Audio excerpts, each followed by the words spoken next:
tunaonea huruma wale watu ambao wamekuwa conned jana. Tunaonea hao huruma kwa sababu hawa ni viongozi ambao tunawaheshimu. Ni viongozi ambao walidanganywa ati sisi hatutaki BBI, si hatutaki vyeo, tunataka kusaidia mama mboga, tunataka kusaidia mama sisi boda boda. Unapewa cheo ambaye haiko kwa katiba.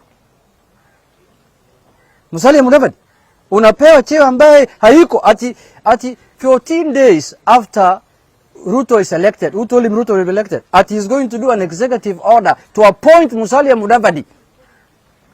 Really? So wao wameenda, lakini ukweli ni kwamba wamejionyesha. For example, hapa Kilifi, ndugu zetu ambao wametoa shida ambazo zinafaa zitatuliwa na wakasema tumeenda UDA kwa sababu hizi. How do you resolve those issues when you're speaker? How? Wewe speaker utaleta shamba namna gani hapa? Au speaker utarudisha bandari namna gani?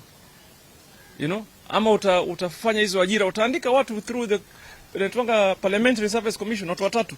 Lakini huwezi kutatua shida za watu wetu kwa kupitia positions za kibinafsi.